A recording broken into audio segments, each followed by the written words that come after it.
ओम नमो भगवते वासुदेवाय। नारायणं नमस्कृत्य नरं चैव नरोत्तमं देवीं सरस्वतीं व्यासं ततो जयमुदीरये। नष्टप्रायेषु भद्रेषु नित्यं भागवत सेवया भगवती वर्तमानश्लोके भक्तिर्भवति नैष्टिकी। कृष्णाय वासुदेवाय देवकी नंदनाय च नन्दगोपकुमाराय गोविन्दाय नमो नमः।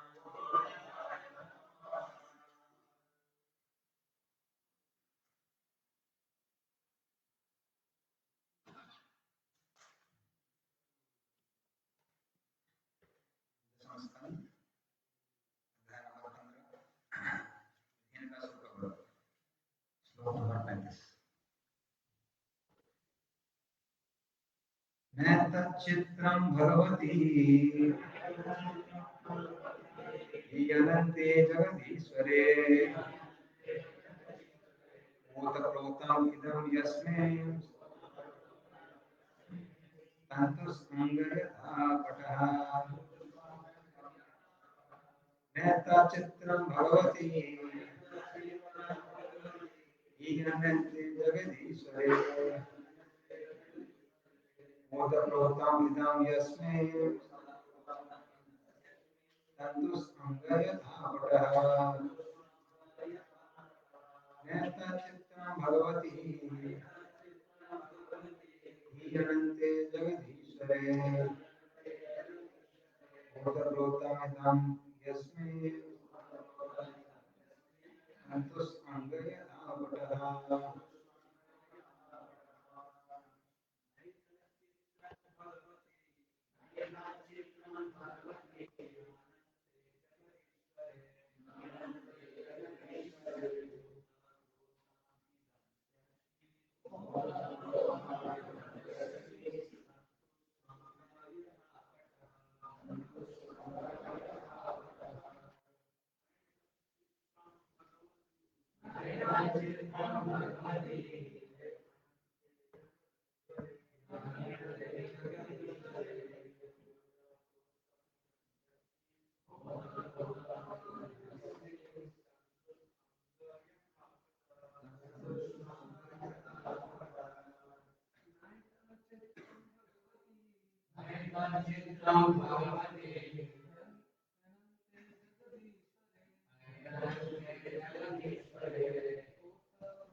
न नहीं एतत् यह चित्रम आश्चर्यजनक भगवती श्री भगवान के लिए ही निसंदेह अनंते अनंत जगदीश्वरे ब्रह्मांड के स्वामी ओत प्रोतम ऊपर नीचे फैला हुआ ताना बाना इदम यह ब्रह्मांड यस्मिन जिसमें तंतुषु इसके धागों पर अंग हे परीक्षित यथा जिस प्रकार पटहा वस्त्र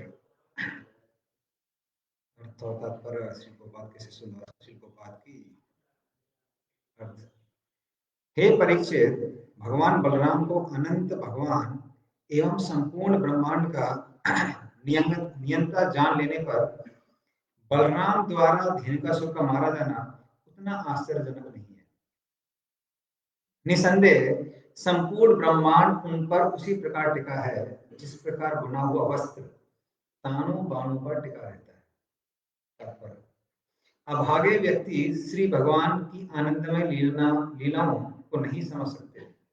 इस प्रसंग में श्री जीव गोस्वामी बतलाते हैं कि भगवान में असीम शक्ति तथा सामर्थ्य है, जैसा कि अनंत शब्द से प्रकट होता है। श्री भगवान विशेष अवसर की आवश्यकता के अनुसार अपनी शक्ति के एक सूक्ष्म अंश का प्रदर्शन करते हैं। बलराम जी ने तालवन में अवैध रूप से कब्जा करने वाले आसुरी गधों के झुंड को विनष्ट करना चाहा। अतः उन्होंने धेनुकासुर तथा अन्य असुरों को सहज ही मार डालने भर की दिव्य शक्ति का प्रदर्शन किया।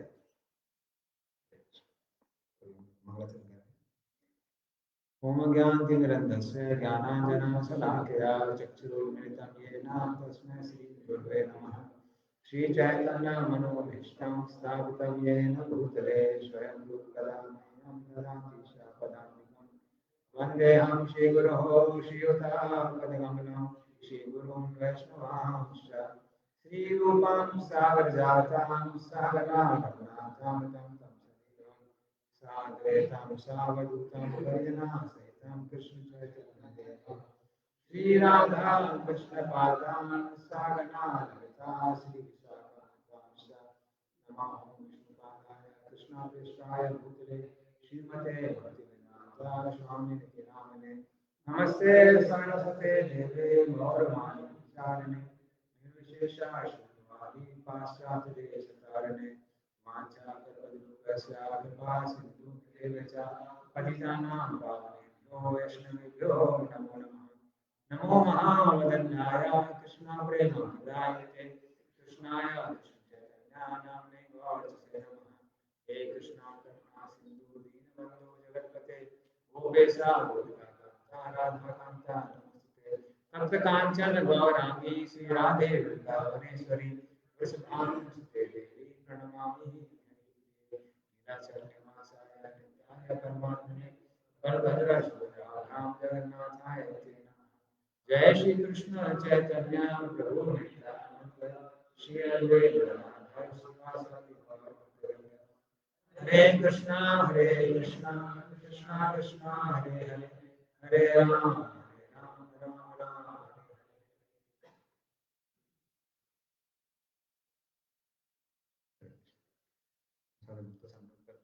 हमको आशीर्वाद दीजिए ताकि हम इस श्लोक पर कुछ चर्चा कर सकें। तो क्योंकि बहुत सारे डिवोटीज वीकेंड में दिख रहे हैं, तो इसलिए हम लोग क्या करेंगे, पहले थोड़ा सा लीला के बारे में सुनेंगे और उसके बाद श्लोक पर चर्चा करेंगे।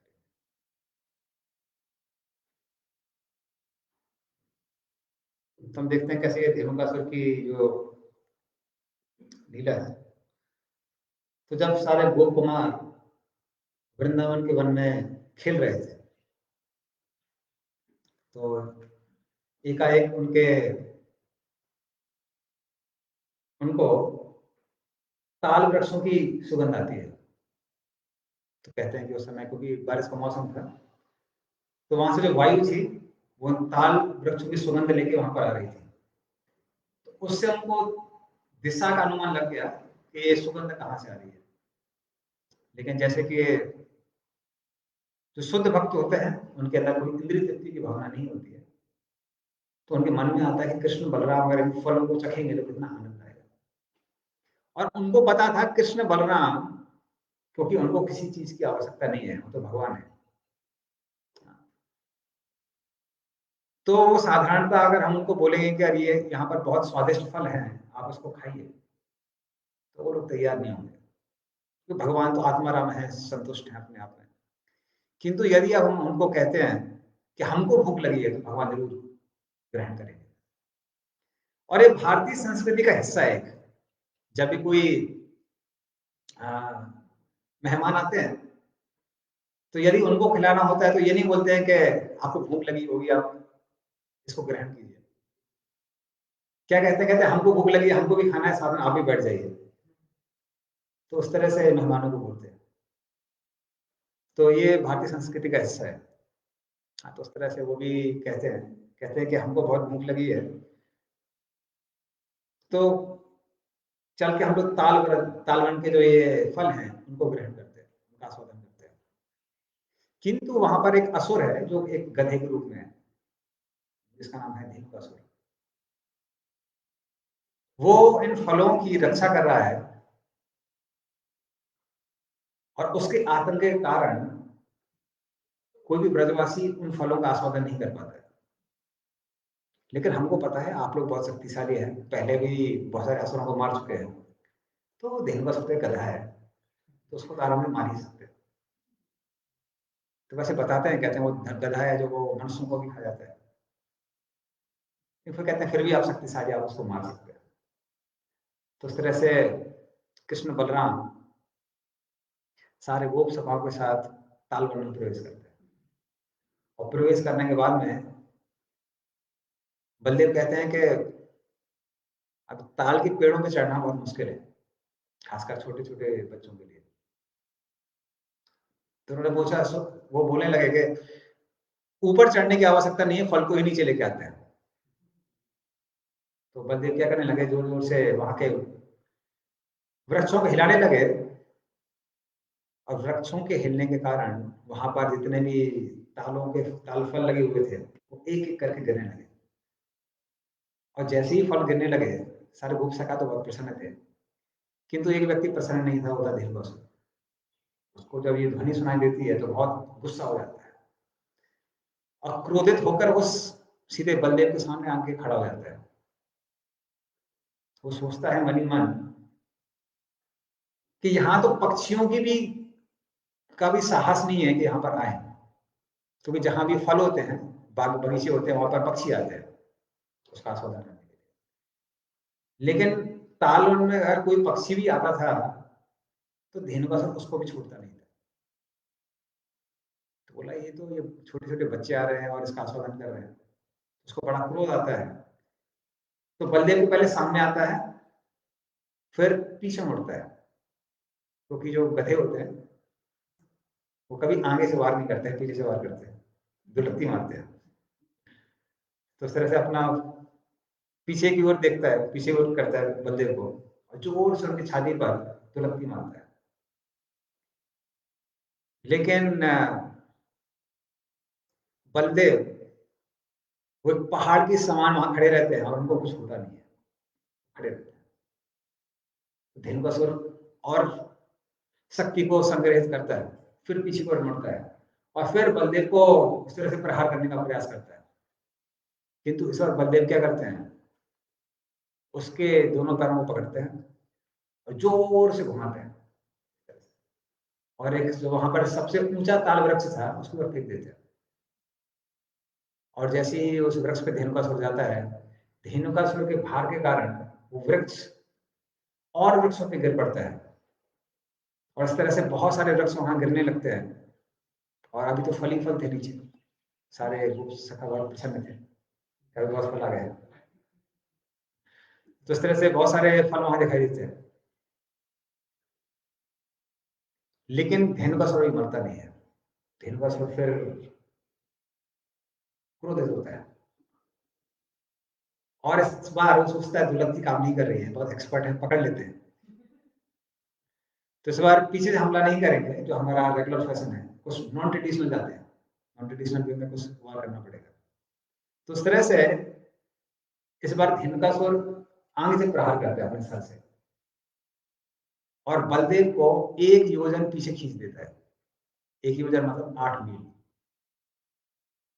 8 मील पीछे खींच देता है अपने सींगों के द्वारा, सर के द्वारा। लेकिन बलदेव फिर क्या करते हैं, 1 योजन पीछे जाने के बाद फिर धेनुकासुर को पकड़ते हैं और पकड़ के जोर से जमीन पे मारते हैं, जिसकी वजह से उसका सर पे बहुत जोर से चोट लगती है, और लगभग धेनुकासुर अचेत हो जाता है। लेकिन अचेत होने के बाद फिर वो उठता है, और उठने के बाद में अभी वो अपनी शक्तियों का प्रदर्शन करता है। तो गधे के सर पे सींग नहीं होते हैं, हाँ, लेकिन अभी उसके सर पे 4 सींग आ जाते हैं अद्भुत शक्ति के द्वारा। और फिर वो सोचता है कि वो पहले गोप सखा को देखता था, गोप सखी बहुत मजे ले रहे थे, सब लोग हंस रहे थे, गधा कहीं का, क्या पिटाई हो रही है। तो खासकर आपकी जब पिटाई हो रही है और लोग अगर हंसते हैं तो बहुत क्रोध आता है, तो उसको बड़ा गुस्सा आ रहा था। तो अपने चारों सींगों के द्वारा वो यहाँ वहाँ पे गोप सखाओं को खदेड़ने लगता है, और सारे गोप सखा यहाँ वहाँ भागने लगते हैं। लेकिन गोप सखा बोले कि ये तो गधा है, इसके लिए थोड़ा सा ये समय है जो अपनी थोड़ा हाथ साफ कर सकते हैं, कहते हैं ना बहती गंगा में हाथ साफ करना, हाथ धोना। तो अगर इसकी पिटाई तो हो ही रही है, हम भी थोड़ा सा हाथ साफ कर लेते हैं। तो फिर सारे गोप सखा क्या करते हैं, वो भी एक साथ उस पर प्रहार करते हैं। हाँ, तो श्री राम अपनी छड़ी लेके आते हैं। तो गायों को मारने की तो आवश्यकता थी नहीं, सबकी सब बहुत आज्ञाकारी थी। तो फिर गायों को तो इस्तेमाल करने की आवश्यकता पड़ी नहीं, इस पे इस्तेमाल कर देते हैं। तो जोर से वो डंडा से मारते हैं सीधा। सुबल अपना घूसा मारते हैं। अर्जुन क्षेपण के द्वारा प्रहार करते हैं। फिर उसे संतुष्टि नहीं मिलती है तो जोर से लात भी मारते हैं। तेजस्वी वहां पे आता है, तेजस्वी क्या करता है, अपने जोर से धक्का मारता है अपनी पीठ से। फिर देवप्रस्थ को थप्पड़ मारता है। वरु के हाथ में गेंद थी, तो गेंद मारता है उसके ऊपर। तो इस तरह से सबके साथ एक साथ उस पर प्रहार करने लगते हैं। और धेनुकासुर को बड़ा गुस्सा आ रहा था, बच्चे मार रहे हैं, वो भी खदेड़ रहे हैं। आप दरअसल सोच सकते हैं, सारे ना बच्चे लोग आसपास खड़े हुए हैं और कहीं यहाँ से कोई वहां से मार रहा है। बड़े शर्म की बात थी। तो उस तरह से उसको बड़ा क्रोध आता है, और फिर वो कृष्ण पे हमला करने लगता है ये सरदार इस पे मारते हैं। कृष्ण तुरंत क्या करते हैं, उसके पैरों को फिर पकड़ते हैं, दुलत्ती को यूं करके घुमाते हैं और जोर से उसको गोवर्धन पे फेंकते हैं। तो सीधे जाके गोवर्धन पे गिरता है। तो जैसा हमको पता है, तालवन जो है वो गोवर्धन और मथुरा के बीच में है, बीच में पड़ता है। तो अभी गोवर्धन पे फेंकते हैं उसको। तो उस तरह से 2 घड़ी तक वो मूर्छित रहता है, और 2 घड़ी के बाद में फिर वो खड़ा हो जाता है। अब बोलता है कि 4 सींग ज्यादा हो गए लगता है, इस बार 2 सींग ही दिखाता है। और फिर 2 सींगों द्वारा कृष्ण को उठाता है, सोचता है एक साथ बहुत खदेड़ रहे हैं, एक एक करके मारते हैं। तो कृष्ण को आकाश में 1 लाख योजन ऊपर ले जाता है, मतलब समझ सकते हैं 8 लाख मील। तो इस तरह से आसमान में लेके जाता है, और फिर आसमान में वहीं पर आकाश में युद्ध चलने लगता है कृष्ण के बीच में और धेनुकासुर के बीच में। और युद्ध होता है और फिर कृष्ण क्या करते हैं, कृष्ण फिर उसको पकड़ते हैं, और अभी समझ सकते हैं 8 लाख मील ऊपर से वहां से उसको सीधे नीचे फेंकते हैं। तो बहुत लोग हैं IT pass out, NIT pass out, वो अपना वेलोसिटी देख सकते हैं। ड्रॉप भी कर दिया तो कितने गति से आदमी नीचे गिरेगा, वहां तो फेंकते हैं, वाला फोर्स भी है पहले से। तो उस तरह से उसको नीचे फेंकते हैं, और जब वो सीधे आके जमीन पे गिरता है तो उसकी हड्डियां टूट जाती है। तो बहुत सारे फ्रैक्चर रहते हैं, पर उसको उतनी प्रतीक्षा नहीं करनी पड़ती है जैसे हमको रजनीश प्रभु की प्रतीक्षा करनी पड़ रही है। तो रजनीश प्रभु तो बहुत सारी प्रतीक्षा कर रहे हैं। कि उनको उतना प्रतीक्षा करनी पड़ती है, वो तुरंत तो सब रिपेयर हो जाता है उसके पास, उसको ऑर्थोपेडिक सर्जन के पास जाना नहीं पड़ता है। तो फटाफट उसकी सारी हड्डियां फिर ठीक हो जाती है, और फिर वो खड़ा होता है, और इस बार अपने सींगों पे गोवर्धन को धारण करता है। तो कृष्ण को गिरिधारी कहते हैं, ये गधा भी गिरिधारी है। वो भी अपने सींगों पे गोवर्धन को धारण करता है और जोर से कृष्ण में फेंकता है।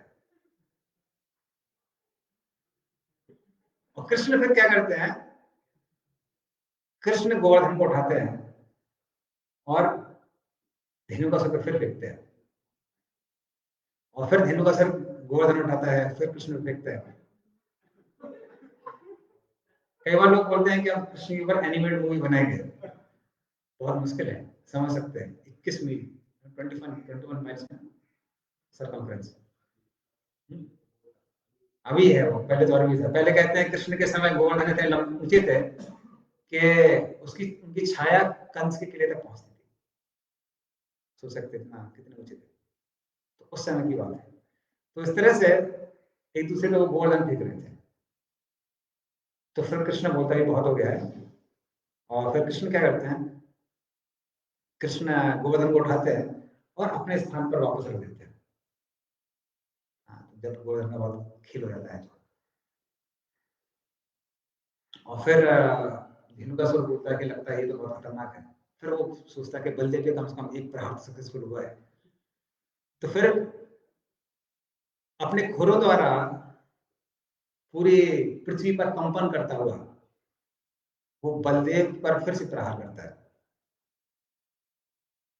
तो एक बार प्रहार करता है, फिर से वो जब वो प्रहार करता है तो बलदेव क्या करते हैं, तो उसके पैरों को, ओरिजिनल जो पैर थे उसके दो लत्ती पीछे के, उनको पकड़ते हैं, जोर से घुमाते हैं और घुमा के जोर से उसको जमीन पे दे मारते हैं।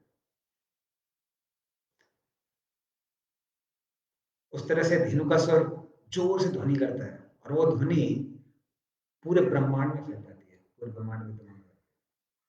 फिर भी धेनुकासुर मरता नहीं है।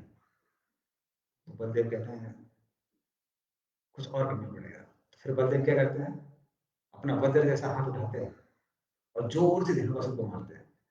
और उस तरह से धेनुकासुर के प्राण पखेरु वहां पर हो जाते हैं। दाऊदी महाराज की इस तरह से धेनुकासुर का वध होता है बलदेव के द्वारा। लेकिन जब धेनुकासुर के अन्य जो मित्र थे वो भी सब गधे थे। ये राक्षसों का कुछ तो स्वरूप रहता है, उनको कुछ अलग अलग भेष बनाने की बहुत इच्छा होती है। अपने नॉर्मल नहीं रह सकते, वो लोग एबनॉर्मल रहते हैं। तो कहते हैं कि जब रावण घूमा करता था आकाश में, तो उसके साथ में जो भी राक्षस थे, तो कोई चीते का मुंह, कोई शेर का मुंह, कोई लोमड़ी का मुंह, अलग अलग मुंह बनाकर घूमा करते थे। तो उनको नॉर्मल रहना पसंद नहीं है ज्यादा। नॉर्मली उसमें बताते हैं, कहते हैं कि राक्षस कैसे दिखते हैं, कहते हैं मनुष्य जैसे ही दिखते हैं, लेकिन उनके कान लोमड़ी की तरह होते हैं, वो एकदम कोयले की तरह काले होते हैं, और उनकी जो जीभ है, तो जीभ जो है वो, उसमें बहुत सारे ऐसे लगते हैं जैसे बहुत सारे सांप के डंक हो। सांप का एक ही डंक होता है, कई निकलते हैं। बाकी सब मनुष्य जैसे ही होता है, तो वो ओरिजिनली वैसे दिखते हैं, लेकिन वो भी अलग अलग मुंह धारण करके घूमा करते थे। तो इस तरह से ये जो मंत्र थे सब सब गधे के रूप में रहा करते थे। तो बहुत आश्चर्य वाली बात है, कुछ लोग गधे को भी बहुत अप्रिशिएट करते हैं, ये सब गधे के फैन थे। तो इस तरह से वो लोग भी अलग अलग गधे के रूप में वहां रहा करते थे। तो जब वो देखते हैं कि अरे हमारा जो मित्र है धेनुकासुर मारा गया है, उनको बड़ा क्रोध होता है। और फिर वो जो भी मित्र थे धेनुकासुर के, वो एक एक करके यहाँ पर बलदेव और कृष्ण पे हमला करने लगते हैं। और कृष्ण और बलराम उनकी दुलत्ती को पकड़ के, तो वो सबके सब दुलत्ती ही मार रहे थे, कुछ और नहीं कर पा रहे थे। तो जब वो दुलत्ती मारते थे, कृष्ण बलराम उसको पकड़ते थे फुर्ती से, यूं करके घुमाते थे और ताल वृक्षों के ऊपर फेंक दिया करते थे। और क्योंकि ये गधे सबके सब अलग अलग रंग के थे, कोई हरा, कोई नीला, कोई गुलाबी, कोई पीला, तो इस तरह से जब सारे के सारे गधे ताल वृक्षों के ऊपर पहुंच गए, तो देखने में दृश्य ऐसा लग रहा था जैसे अलग अलग के रंग के जो बादल हैं वो आसमान में छाए हुए हैं। इस तरह से वहां दिखाई दे रहा था। तो ये बात सारे ब्रजवासियों को पता चलती है, और सबके सब वहां पर आते हैं। और जब वो देखते हैं तो उनको ऐसा ही दृश्य दिखाई देता है। मान लीजिए आकाश में अलग अलग रंग के बादल वहां पर आ गए, और उस समय जो धेनु का सुर था वो श्याम वर्ण धारण करके गोलोक वृंदावन की ओर जाने लगता है। तो उस तरह से धेनु का सुर का उद्धार होता है बलदेव के हाथ से। तो इस तरह से बलदेव धेनु का सुर का उद्धार करते हैं।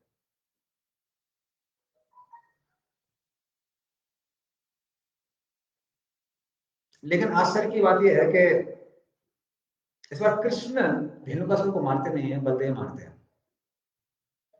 तो उसका कारण है क्यों कृष्ण उसको नहीं मारते हैं, बलदेव उसका वध करते हैं। तो ये धेनुकासुर के पूर्व जन्म से आता है।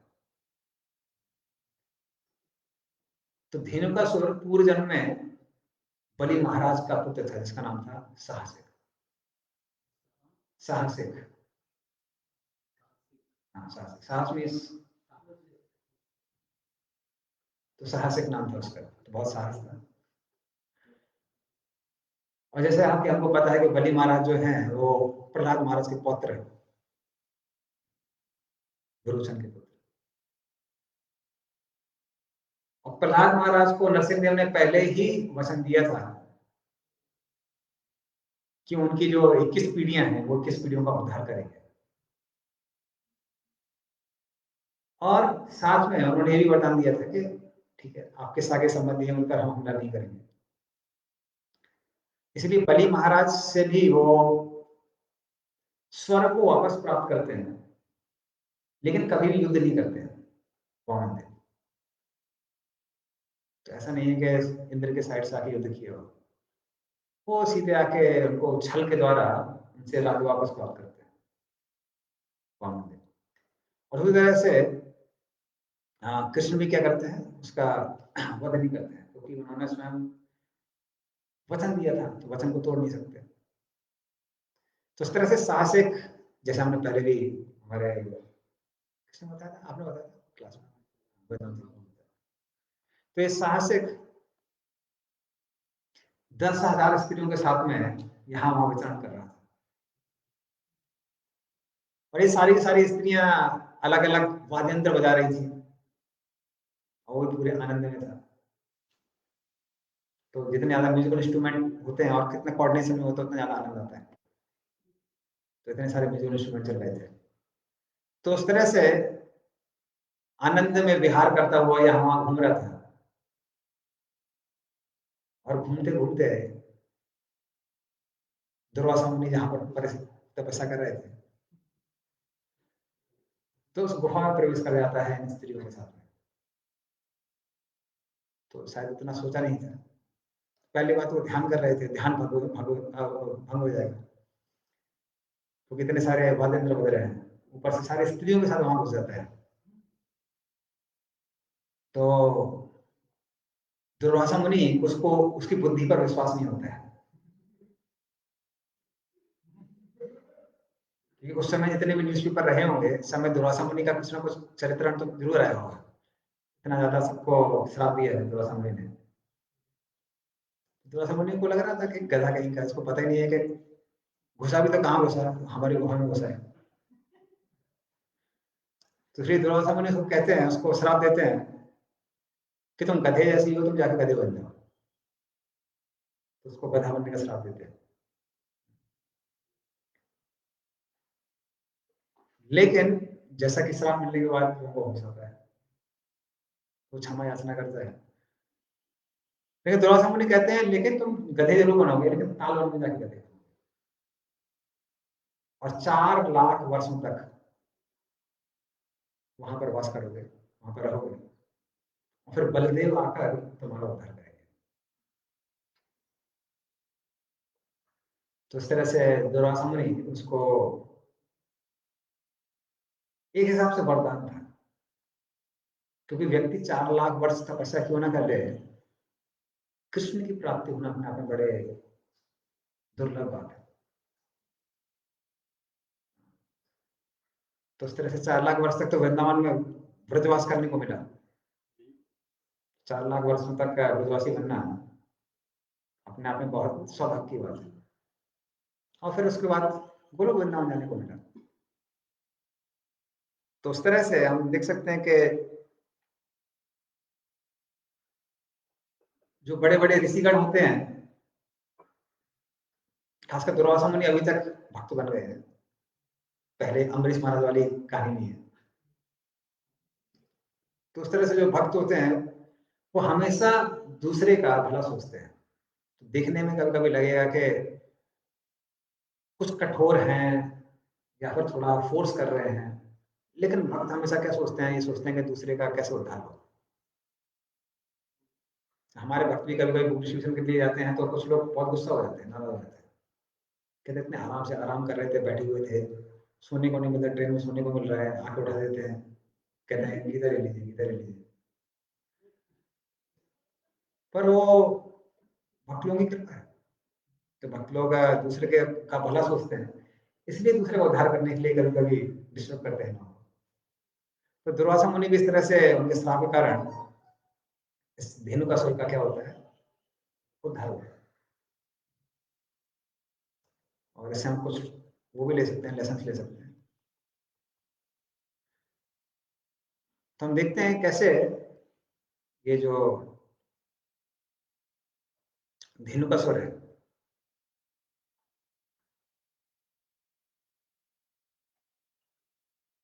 तो अपने लोभ के कारण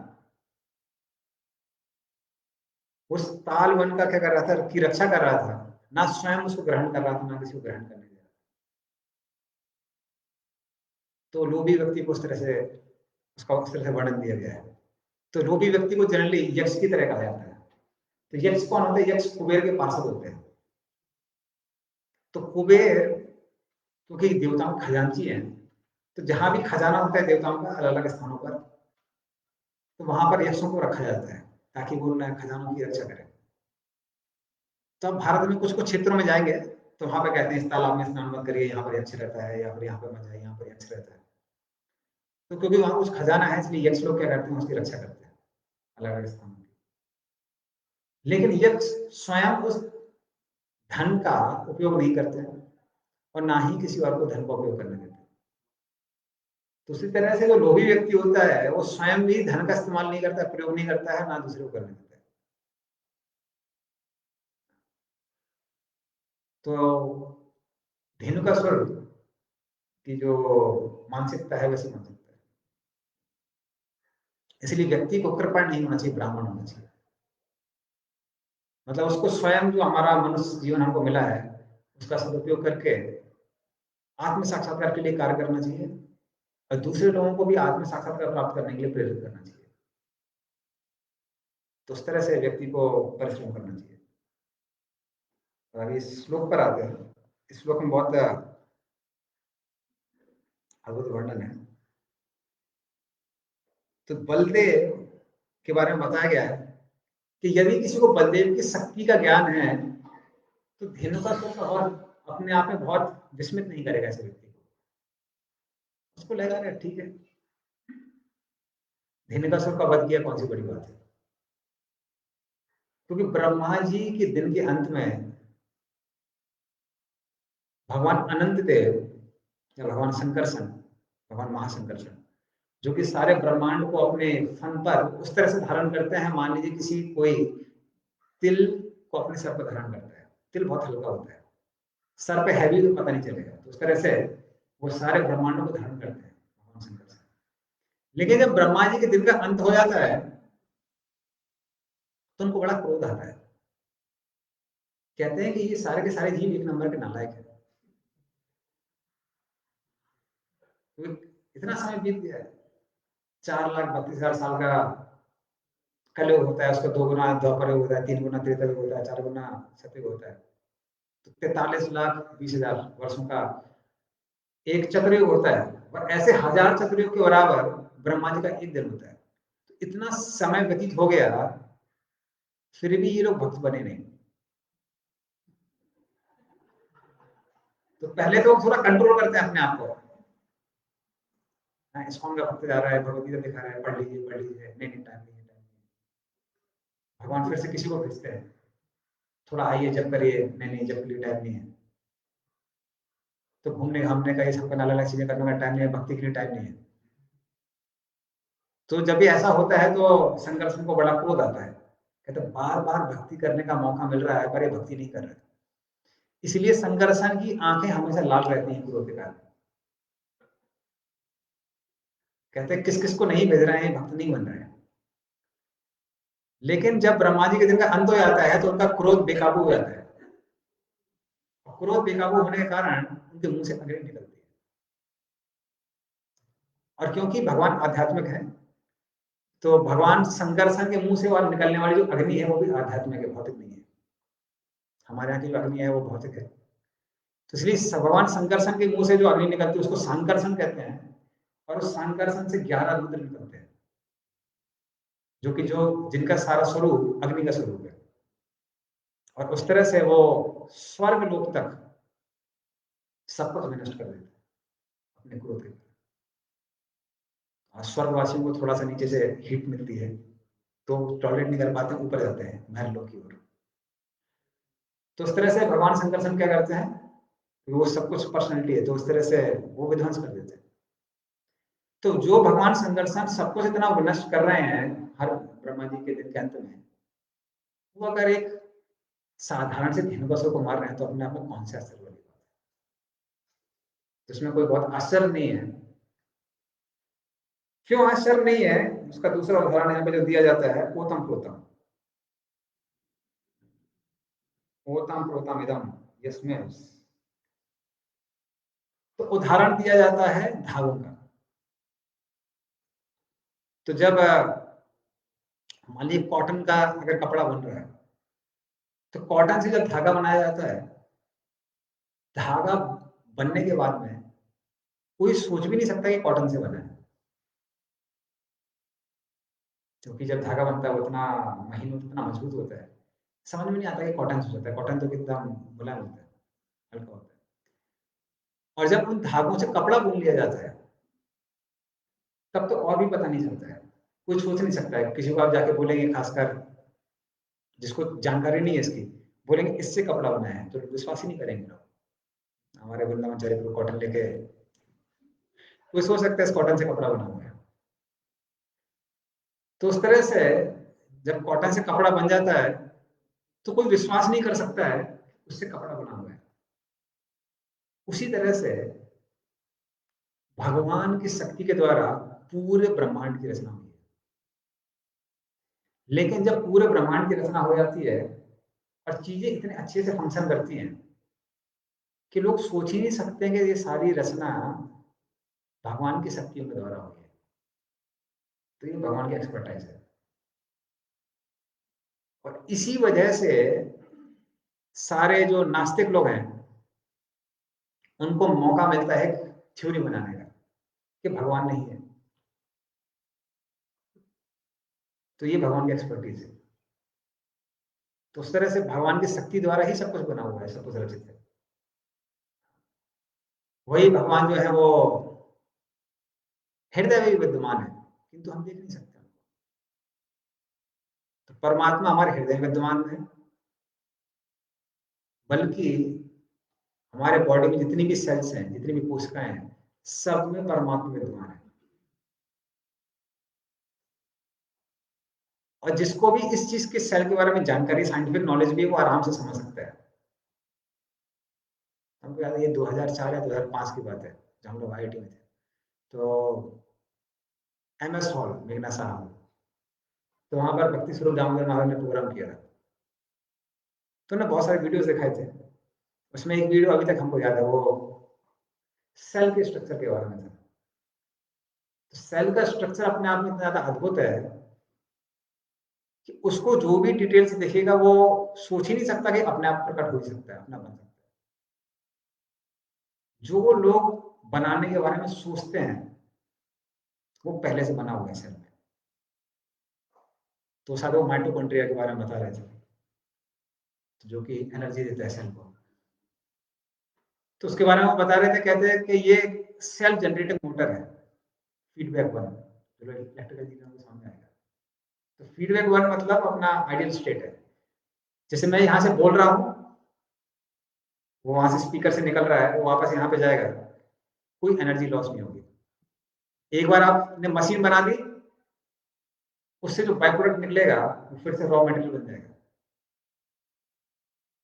और उस तरह से आपने एक बार मशीन चालू की, वो हमेशा कंटिन्यू चलती रहेगी। तो हर सेल में ऐसा स्ट्रक्चर्स है। जो इलेक्ट्रिकल इंजीनियर्स के लिए स्वप्न है, जो कभी उनको भी पता पूरा होगा नहीं, वो एक एक सेल में ऐसा स्ट्रक्चर है। तो उसके देख के कोई भी समझ सकता है कि कोई साधारण व्यक्ति इसको नहीं बना सकता है। क्योंकि परमात्मा वहां पर विद्यमान है, इसलिए ये सब संभव है। तो इस तरह से भगवान सब जगह विद्यमान है, सब कुछ कर रहे हैं, किंतु जैसे उदाहरण यहाँ पे दिया है, कॉटन से समझ में नहीं आएगा कि कॉटन का कपड़ा बन गया तो समझ में नहीं आएगा कॉटन से बना है। उस तरह भगवान इतने अच्छे से चीजों को कर रहे हैं कि समझ में नहीं आता कि भगवान सब जगह विद्यमान है, कृष्ण सब जगह विद्यमान है। तो उसको कई बार भगवान को अप्रिशिएट करना, भगवान की प्रेजेंस को अप्रिशिएट करना बहुत मुश्किल है कि भगवान कैसे सब जगह विद्यमान है। इसीलिए भगवान अपनी कृपा करके अलग अलग लीला अवतारों के रूप में आते हैं, जैसे यहाँ पे बलराम जी आए। तो भगवान वहां पर क्या करते हैं, अपनी शक्ति का छोटा सा प्रदर्शन करते हैं, किंतु अभी हम भगवान को देख सकते हैं और भगवान की लीलाओं को देख सकते हैं, इसलिए वो लीलाएं व्यक्तियों पे कर जाती हैं, मोहित कर लेती है।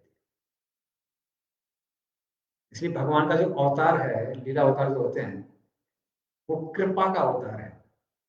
तो परमात्मा सब जगह विद्यमान है, किंतु हम परमात्मा को देख नहीं सकते हैं। वही परमात्मा अभी भी सच्चिदानंद के रूप में आते हैं। जैसे हम आत्मा को नहीं देख सकते हैं, परमात्मा को नहीं देख सकते हैं, लेकिन भगवान उसी रूप में आते हैं, सच्चिदानंद के रूप में, और इस बार हम उनको देख सकते हैं। इसलिए भगवान की जो लीला अवतार है, उनको कृपा का अवतार कहा जाता है, क्योंकि जिनको जो दिखाई नहीं देते हैं उनको हम देख सकते हैं। जिनकी शक्तियों का अनुभव करने का या उसको समझने का हमारे पास कई बार समय नहीं होता है या बुद्धि नहीं होती है, उसको थोड़ा सा दिखा के भगवान हमारा मन मोह लेते हैं। तो इस तरह से सारी अद्भुत चीजें चल रही हैं पूरे संसार में। जैसे हमने बताया कि जो एक कोशिका भी हिल रही है, काम कर रही है, हमारी सेल, वो भी अपने आप में बहुत अद्भुत है। किंतु इतनी सारी ब्रह्मांड में अद्भुत चीजें हो रही हैं, किंतु लोग उसको देख नहीं पाते हैं, तमोगुण के कारण। जैसा हमारे गाय है, भूसा एक साइड से खा रही है, दूध दे रही है। दुनिया में कोई भी ऐसा मशीन बना सकता है कि एक साइड से भूसा डालिए, दूसरी तरफ से दूध निकल जाए। मैं छोटा था तो मैंने एक बार ट्राई किया था, बहुत सारा भूसा लेके उसको पत्थर से मार रहा था। बहुत देर ट्राई करने के बाद भी देखा दूध निकल नहीं रहा है। मुझे समझ में नहीं आता कैसे दूध निकलता है। तो उस तरह से भगवान के अंदर वो अद्भुत शक्ति है। तो इतनी सारी अद्भुत चीजें हैं, सब जगह हो रही हैं, किंतु हम उनको देख नहीं सकते। तो उसीलिए भगवान उस रूप में आते हैं जिसको हम देख सकते हैं और जिसको अप्रिशिएट कर सकते हैं, जिसकी सराहना कर सकते हैं। तो ये भगवान की कृपा है। तो उस तरह से कृपा दिखाने के लिए भगवान बलदेव के रूप में आते हैं और अपनी शक्ति का थोड़ा सा प्रदर्शन करते हैं, धेनु का सर्प का वध। जब धेनु का सर्प का वध होता है, तब हम लोगों को लगता है कि हाँ, कुछ तो अद्भुत है। तो उस तरह से भगवान आके अद्भुत लीलाएं करते हैं। और ऐसी लीलाओं को देख के कोई भी लीलाओं को सुनेगा तो उसको समझ में आ जाएगा कि ये साधारण व्यक्ति के लिए संभव नहीं है, तो ये भगवान ही कर सकते हैं। तो जिन लीलाओं को हम देख नहीं सकते हैं, भगवान उसको दिखाते हैं। लेकिन जब भगवान वापस चले जाते हैं, तो भगवान क्या करते हैं, बाकी जीवों पर कृपा करने के लिए अलग अलग माध्यमों से उन लीलाओं का श्रवण कीर्तन और स्मरण करने का रास्ता हमारे लिए खोल देते हैं। कृष्णा स्वधाम भगते धर्म ज्ञान विनीशा कलौ नष्ट दिशामिशा पुराण और अनुदिता। जब कृष्ण इस धरातल को छोड़ के भगवत धाम वापस चले गए, तब कलयुग में पूरे संसार में कलयुग का अंधकार फैल गया। और कलयुग के उस अंधकार को दूर करने के लिए भगवान श्रीमद् भागवतम में सूर्य के रूप में प्रकट होते हैं। तो उसके माध्यम से हम भगवान की लीलाओं को समझ सकते हैं। तो उस तरह से भगवान भगवत गीता और भागवतम के रूप में प्रकट होते हैं। लेकिन कलयुग वासी इतने आलसी हैं कि गीता दीजिए तो गीता को यथारूप घर में रखे रहते हैं, एज इट इज, खोलते नहीं उसको। भागवतम भी दीजिए तो क्या करते हैं, भागवतम को भी सेट को रख लेते हैं, केवल पूजा भी करते हैं, खोलते नहीं। तो इसलिए भगवान क्या करते हैं, फिर भक्तों को भेजते हैं। तो भक्त आते हैं, भक्त क्लास लेते हैं, तो कई बार जब भक्त लोग क्लास लेना चालू करते हैं तो लोग अपना भागवतम चैट खोलते हैं कि प्रभु जी आपके लिए भागवतम रखी हुई है। तो उस तरह से भगवान भक्तों को भेजते हैं और भक्तों के माध्यम से हम भगवान की उन लीलाओं को देख सकते हैं जिनको साधारणता देखना संभव नहीं है। तो भगवान की जो लीलाएं वो कैसी हैं? वो सच्चिदानंद है, लेकिन भक्त उनको इस रूप में दिखाते हैं जिससे हम उसको समझ सकते हैं। तो ये श्रीमद् भागवतम और भक्तों की हर किसी पर कृपा है। जैसे कृष्ण को कभी कभी कमल नयन कहा जाता है, उनके जो नयन है कमल जैसे। तो हमारे आचार्य लोग बताते हैं कि उनको कमल नयन क्यों कहते हैं, क्योंकि संसार में कोई सुंदर वस्तु दिखने योग्य है वो है कमल। कमल से सुंदर कोई वस्तु दिखती नहीं है, लेकिन कृष्ण के जो नेत्र हैं वो कमल से बहुत ज्यादा सुंदर है। लेकिन हम सिर्फ कमल को ही देख सकते हैं, कृष्ण के नेत्र को नहीं देख सकते हैं। इसलिए कृष्ण को कमल नयन कहा जाता है। कमल को देखिए हमको आभास हो जाएगा कि कृष्ण के नेत्र कितने सुंदर होंगे, कृष्ण की आंखें कितनी सुंदर होंगी। तो इस तरह से उसको कंपेयर करके बताया जाता है। इसको हमारे जो शास्त्रों में, न्याय शास्त्रों में शाखा चंद्र न्याय कहते हैं। शाखा चंद्र न्याय का मतलब क्या है? शाखा चंद्र न्याय का मतलब है कि अगर एक बार की बात है कि कुछ एक शिष्य था, शिष्य ने कभी भी चंद्रमा नहीं देखा था। तो अपने गुरु जी से पूछता है कि चंद्रमा कहाँ है? गुरु जी कहते हैं कि आपने सामने का वृक्ष देखा है? बोले हाँ। बोले इस वृक्ष की टहनी को, जो बाएं तरफ से टहनी आ रही है, उसको तुम देख पा रहे हो? बोले हाँ। बोले उसमें से 2 और टहनियां निकल रही हैं, उसको देख पा रहे हो? बोले हाँ। तो फिर गुरु जी कहते हैं उन टहनी के बीच में जो गोल गोल दिखाई पड़ रहा है, जिससे बहुत प्रकाश निकल रहा है, उसको चंद्रमा कहते हैं। तो इससे समझ जाता है हाँ इसको चंद्रमा कहते हैं। और गुरु जी के जाने के बाद में वो सोचता है कि थोड़ा मून लैंडिंग करते हैं, पेड़ पे चढ़ता है, बाएं तरफ की शाखा में जाता है, शाखा के बीच में जाके हाथ डालता है, देखता है चंद्रमा तो बहुत दूर है। तो उसी तरह से आचार्यों की कृपा यह है कि वो उस माध्यम से, उस तरीके से हमको चीजों को समझाते हैं जिससे हम समझ सकते हैं। भले ये जो लीला है कैसी है, आध्यात्मिक है, लेकिन जिसके अंदर भक्ति भाव नहीं है वो उन लीलाओं को नहीं समझ सकता है। इसलिए हमारे शास्त्र लोग आगाह करते हैं कि जो वैष्णव नहीं है उनसे नहीं सुनना चाहिए इन लीलाओं को। अवैष्णव मुकुट पूतम करा कथा हरि कथा मृतम श्रवणम श्रोतव्यम नैव कर्तव्यम सर्वोत्तम यथा प्रया। जैसे जो दूध है, दूध बहुत पोषण देने वाला है, लेकिन अगर उसको सांप ने छू लिया है तो वो विषैला हो जाता है, उसको पीने से भक्ति और नष्ट हो जाता है।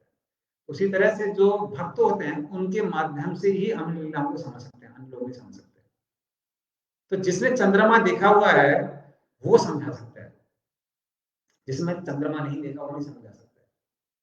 तो कई बार बहुत सारे कथाकार होते हैं, उनको स्वयं विश्वास नहीं होता है भगवान पे। जब उनको विश्वास नहीं है तो दूसरे को विश्वास कैसे दिला सकते हैं? या फिर कई लोग हैं जो मायावादी होते हैं, वो बताते हैं कि ये जगत जो है मिथ्या है।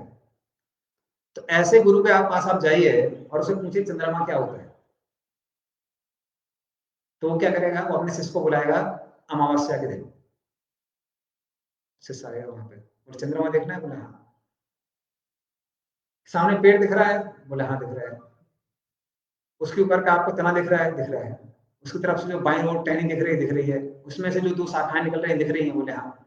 उसके बीच में कुछ दिख रहा है? बोले नहीं दिख रहा है। बोले मुझे भी नहीं दिख रहा है। तो जो मुझे नहीं दिख रहा है वो तो तुमको नहीं दिख रहा है, उसी को चंद्रमा कहते हैं। तो ये उनकी डेफिनेशन है। तो जिन्होंने भगवान को नहीं देखा है, जिनको भगवान की लीला पर विश्वास नहीं है, वो चीजों को वैसे समझाते हैं। तो यदि आप मायावादी से पूछिए तो मायावादी कैसे समझाते हैं? कहते हैं कि हम ये भौतिक पदार्थ नहीं है, हम पुरुष नहीं है, हम स्त्री नहीं है। आप पूछिए आप क्या है, वो हम समझ नहीं सकते हैं।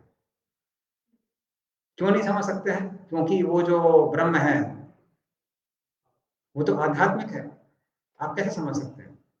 तो ब्रह्म क्योंकि आध्यात्मिक है तो भौतिक शब्दों से आप उसको नहीं समझा सकते हैं। तो बोले अच्छा, और मैंने अगर बोल भी दिया तो क्योंकि आपके कान भौतिक हैं, आपके कान से आप उसको नहीं सुन सकते हैं ब्रह्म को। तो बोले अच्छा, और कान से घुस भी गया तो आपकी बुद्धि भौतिक, आप उससे नहीं समझ सकते। तो कहे ब्रह्म क्या है? वही है जो हम नहीं समझ सकते। तो उस तरह से जो भक्त है, भक्त के माध्यम से ही हम लीलाओं को समझ सकते हैं। जो भक्त नहीं होते हैं वो भगवान की लीलाओं को नहीं समझा सकते। इसलिए भक्तों के संग में रहना, भक्तों के संग में गीता भागवत को श्रवण करना, ये अपने आप में बहुत बड़ा विशेष आशीर्वाद है। हाँ, तो ये भगवान इस तरह से लीलाओं के माध्यम से आके सबको आकर्षित करते हैं, और जब वो स्वयं भगवत धाम चले जाते हैं तो भक्तों के माध्यम से, गीता भागवतों के माध्यम से हम सबको उन लीलाओं का आस्वादन करने का मौका देते हैं। तो वही भक्त भगवान जो ओतप्रोत हैं, जिनको कोई आराम से समझ नहीं सकता है, वो अपनी कृपा हर जीव की ओर बरसाते हैं। तो इस तरह से आ, इस श्लोक में के माध्यम से हम ये सारी शिक्षाएं ग्रहण कर सकते हैं। तो अभी ऑलरेडी 9:30 हो गया, हम लोग के साथ कथों का विराम देते हैं। नंदराज श्रीमद् भागवतम की